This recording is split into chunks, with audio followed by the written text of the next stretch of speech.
Día 12 de agosto. Santa Clara, Virgen fundadora de las Clarisas. En una graciosa colina del hermoso valle de Spoleto, álzase la ciudad de Asís, ilustre por sus artistas, pero no menos célebre y más honrada por haber sido cuna de aquellas dos estrellas fulgentísimas en el cielo de la santidad, que se llaman Francisco y Clara. Tocaba a su fin el siglo XII. El mundo parecía hundirse en la más completa ruina espiritual, debido a la piqueta demoledora del lujo, de las pasiones desenfrenadas y de la más descarada impiedad. Entonces envió el cielo para inyectarle vida, para vigorizarlo y sanarlo, a esos dos ángeles, a esas dos almas fuertes que le trajeron el remedio de la pobreza absoluta, de la mortificación y humildad extremadas, y de la piedad y caridad seráficas. Ya había concedido el Señor dos hijos a la noble dama Ortolana Fiumi, esposa del conde Favorino de Ischifi. Cuando hizo la peregrinación a los santos lugares, visitó el célebre santuario de San Miguel en el monte Gargano, y se arrodilló ante la tumba de los santos apóstoles Pedro y Pablo. De vuelta a su casa de Asís, vio que iba a ser madre por tercera vez. Hallándose en oración en una iglesia, parecióle oír una voz misteriosa que le decía: «No temas, dichosa mujer, porque de ti nacerá una brillantísima luz que disipará muchas tinieblas». Ese fue el motivo de bautizar con el nombre de Clara a la niña que vio la luz el 16 de junio de 1194.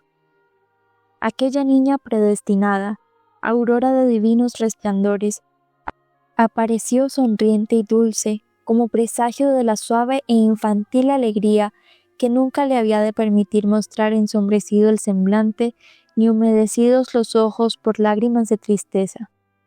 Los ríos de sus lágrimas, que tenían su manantial en un corazón lacerado por los tormentos del celestial esposo, guardólo siempre para verterlos sin tasa a los pies del Señor crucificado. Veía la piadosa Ortolana que en el alma de aquella hija de bendición había depositado el cielo gérmenes preciosos de virtud, y puso esmeradísimo cuidado en educarla y en cultivar y desarrollar con sus lecciones y aún más con sus ejemplos tan felices y santas disposiciones. No es de extrañar, pues, que desde sus más tiernos años sintiese Clara los atractivos de la vida retirada, de la oración fervorosa y del amor a los pobres, que despreciase al mundo y sus vanidades, y que las ansias de sufrir por su amado la forzasen a llevar, bajo las joyantes sedas del vestido que su categoría social le imponía, el mortificante y áspero cilicio de los penitentes. Consecuencia natural de tales disposiciones era que la corriente de aquella alma desembocase en la vida religiosa, y esos deseos ardientes de Clara, que ya había cumplido los 16 años, no debían tardar en verse satisfechos muy a gusto de su alma. La fama de santidad del hijo de Bernardón, el rico mercader de Asís, transformado por la gracia divina en el pobrecito Francisco, el heraldo del gran rey, llegó a los oídos de Clara, que sin duda, movida por divina inspiración, fue a someterle el asunto de su vocación. El alma de Francisco sintió que aquella otra alma vibraba al unísono con la suya, que aquella joven era una joya de subido valor, digna del esposo divino, y encendido en ansias de presentársela, le habló con aquellos acentos abrasados tan propios de su inflamado pecho. Las palabras del santo tendieron en alma tan bien dispuesta, la deshacieron totalmente de todo lo terreno y la determinaron irrevocablemente a encerrarse en el claustro.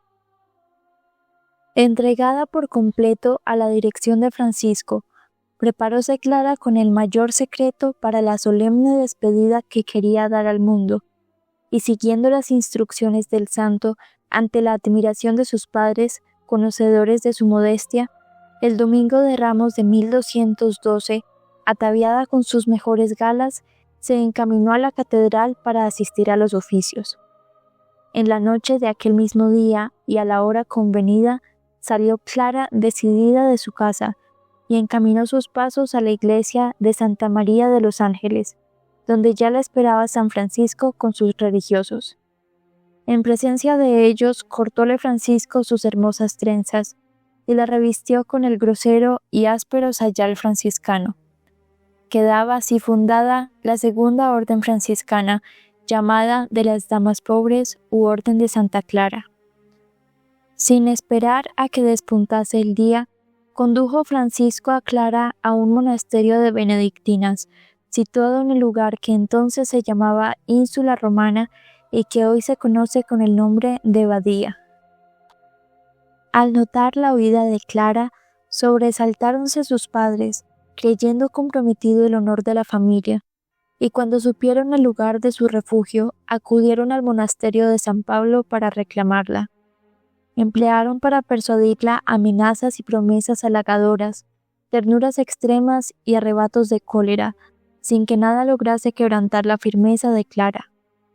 Mostróles ésta, como argumento decisivo, su cabeza rapada, prueba de inquebrantable resolución, y logró que, vencidos y llorosos, la dejaran seguir la vocación a que Dios la llamaba. Algunos días después, trasladó Francisco a Clara a otro monasterio de la misma observancia, situado en la pendiente occidental del monte Subasio llamado Sant'Angelo di Panzo.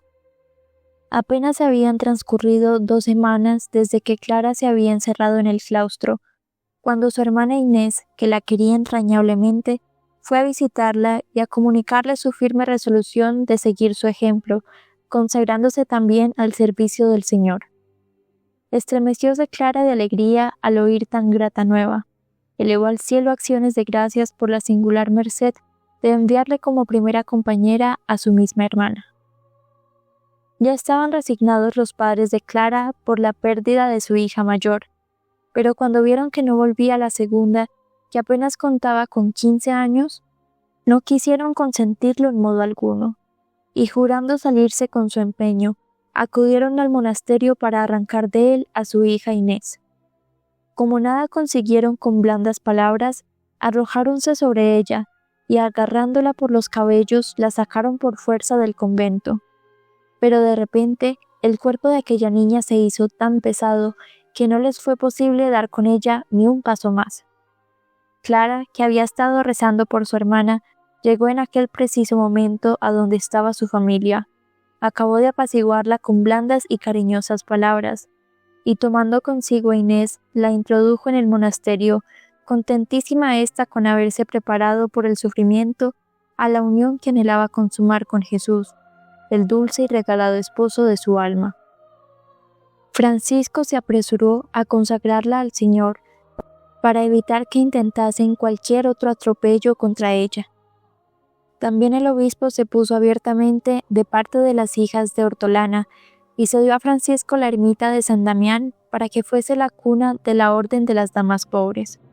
No tardaron en unirse a las 2 hermanas, otras jóvenes deseosas también de consagrarse al servicio de Dios.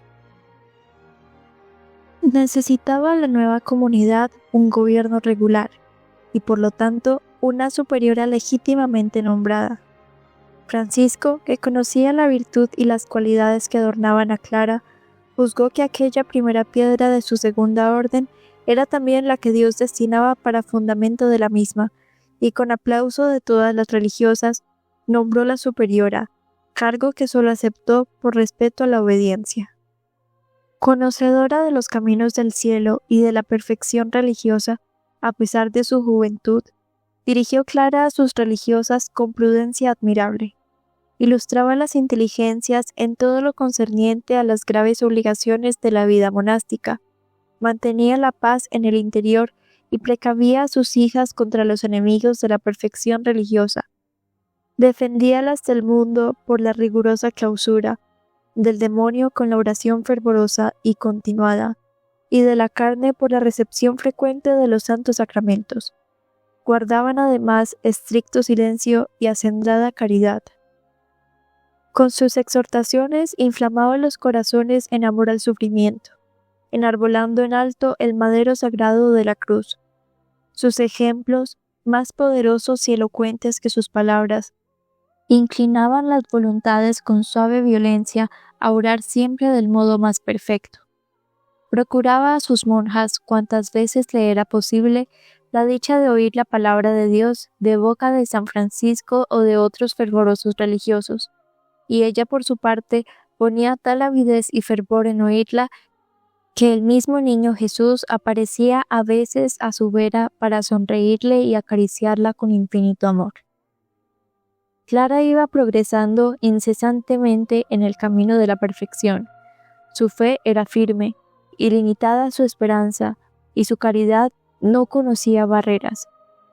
El corazón de aquella Virgen era un horno abrasador, que a veces se declaraba ya en forma de ardiente globo que planeaba sobre la cabeza, ya como aureola luminosa que nimbaba su frente, o ya también a manera de alas de fuego que le cubrían la cabeza y reflejaban en su rostro el brillo deslumbrador de sus rayos, dándole el aspecto de algo extraordinario y sobrenatural.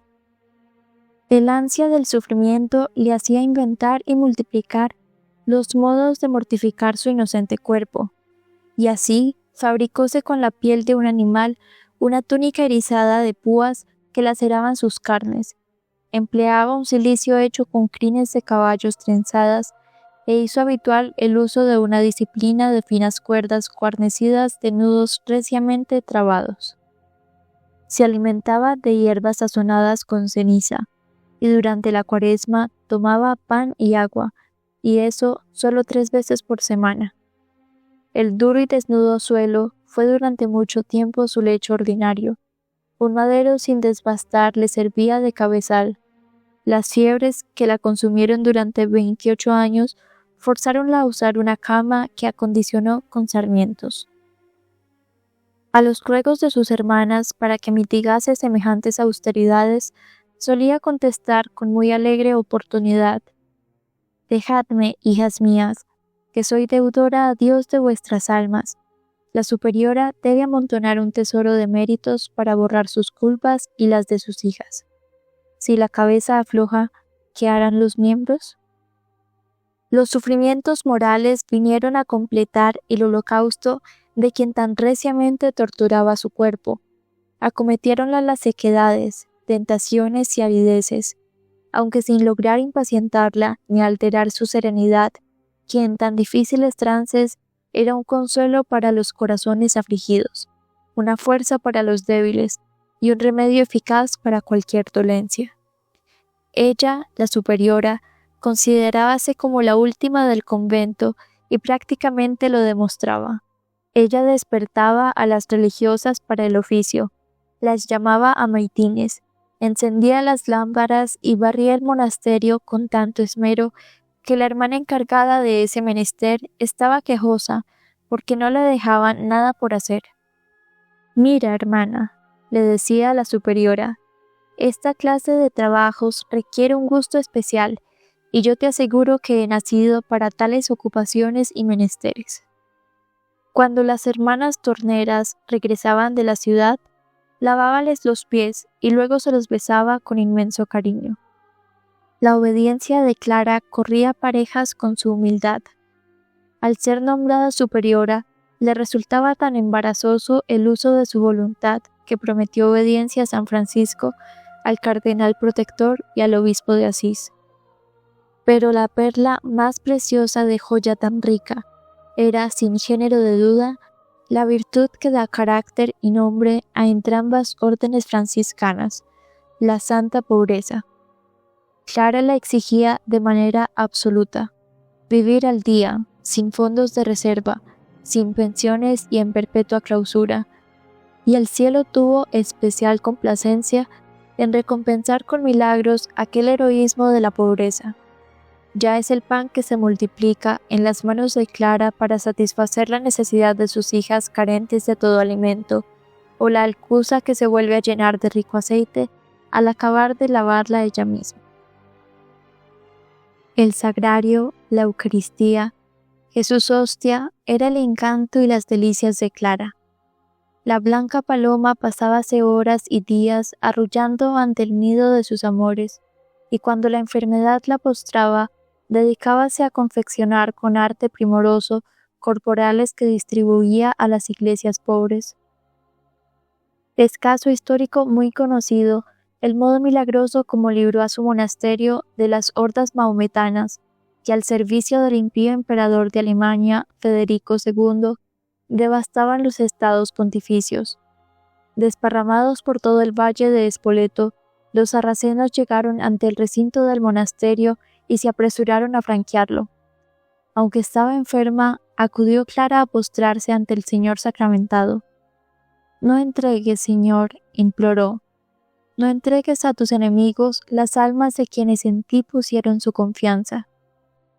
«Os guardo y os guardaré siempre», le respondió desde el sagrario una voz infantil que la colmó de alegría.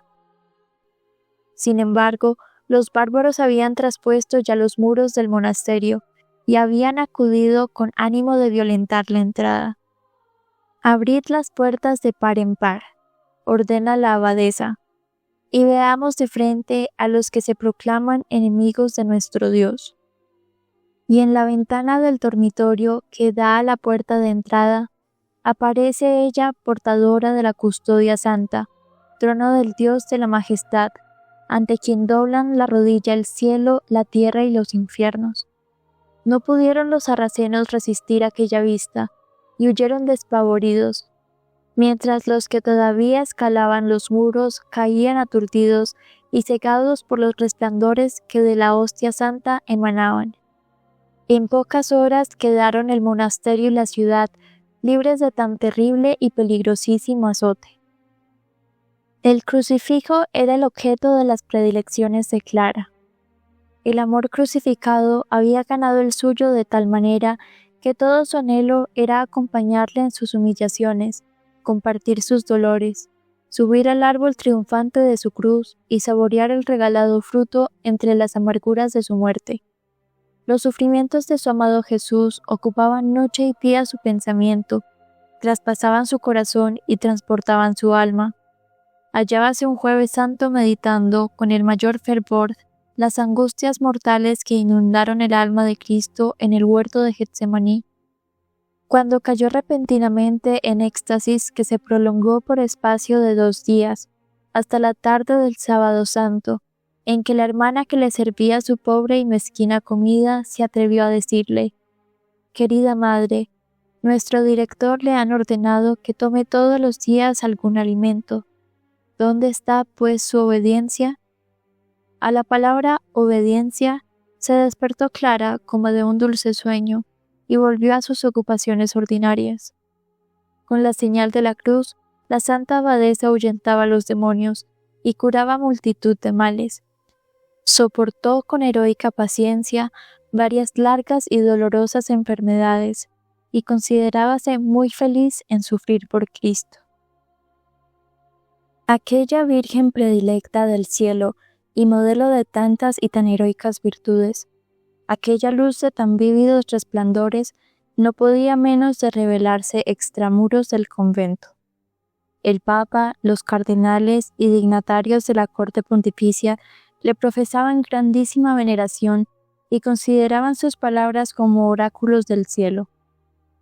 Por eso iba creciendo también su audacia santa, y el arroyuelo que nació en Asís, convertido en río majestuoso, llevaba sus ondas por la Europa entera y bañaba muchas ciudades de la cristiandad. Ilustres princesas como Inés de Bohemia, Salomé de Polonia e Isabel de Francia, hermanas de San Luis, trocaban los esplendores de la corte por el claustro y el sayal de las damas pobres. 42 años estuvo Santa Clara en aquel convento, rigiéndole con santidad admirable. Una excelente prueba de su gran virtud fue la paciencia y alegría con que soportó durante 28 años su enfermedad, en los cuales, estando algunas veces muy apretada, nunca se vio en su rostro la tristeza, ni se oyó palabra de queja y sentimiento. El Señor, que como esposa suya la aprobaba, también la esforzaba y regalaba abundantemente en las mismas penas que por su amor padecía. En 1252 no le fue ya posible abandonar el lecho, y creció tanto la enfermedad y su flaqueza que entendió ser llegada la hora que ella tanto deseaba de ser desatada de esta cárcel para poder gozar de su dulcísimo esposo. En sus últimos 17 días fue su único alimento y sostén la Sagrada Comunión. El Papa Inocencio IV acudió por 2 veces a visitarla y le concedió la indulgencia plenaria que ella había solicitado. Ante sus hijas reunidas en torno a su lecho, dictó su testamento espiritual, ponderando las excelencias de la vida religiosa y recomendando vivamente la perfecta observancia de la regla y de las virtudes de humildad y pobreza. Después, con el rostro transfigurado por el amor, dijo: «Yo, Clara, sierva inútil de Jesucristo, mezquina planta del bienaventurado San Francisco, trasplantada a los deliciosos jardines de la religión. Yo, aunque indigna hermana y madre vuestra, en nombre de la Santísima y Adorable Trinidad, os bendigo con todo amor». Y mientras sus hijas derramaban fuentes de lágrimas, ella, serena y sonriente, entretenía y abrazaba su alma con el pensamiento de la pasión de Jesucristo. Pero he aquí que la celda se transforma en paraíso. Una procesión de vírgenes con coronas de oro en las frentes entran en aquel pobre aposento, presididas por la Reina de los cielos, radiante de belleza, incomparable de dulzura y majestad, coronada con diadema de bellísimos resplandores y ataviada con un traje de sin igual hermosura. La Santísima Virgen invitaba a Clara con celestial sonrisa a irse con ella, al mismo tiempo que las otras vírgenes desplegaban ante sus ojos extáticos el rico manto que su divino esposo le mandaba para el momento de los desposorios. Una fragancia de suavísimos aromas inundó la celda y la visión desapareció.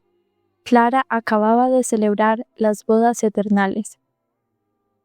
Al amanecer del 11 de agosto de 1253, día en que la ciudad de Asís, vestida de fiesta, debía celebrar con músicas y alegrías la de su patrono, el glorioso mártir San Rufino, toda la ciudad de Asís se agolpaba en la iglesia para los funerales de Clara. El Papa Inocencio IV, que se hallaba presente en la ceremonia, quería que se cantase la misa de las vírgenes y no el oficio de difuntos, pero a ruegos del obispo de Ostia accedió a que no se variase la costumbre. La Virgen de Asís, la predilecta hija del pobrecito Francisco y fundadora de las Damas Pobres, fue solemnemente canonizada por el Papa Alejandro IV el 26 de septiembre de 1255, 2 años después de su muerte. El 3 de octubre de 1260, el monasterio de San Damián se veía privado de aquel tesoro que había santificado sus muros, de aquel cuerpo de Clara que iba a enriquecer con sus milagros el nuevo monasterio erigido dentro de la ciudad de Asís, donde actualmente se venera.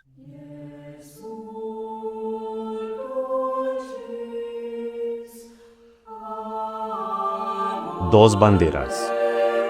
Ad maiorem Dei gloriam.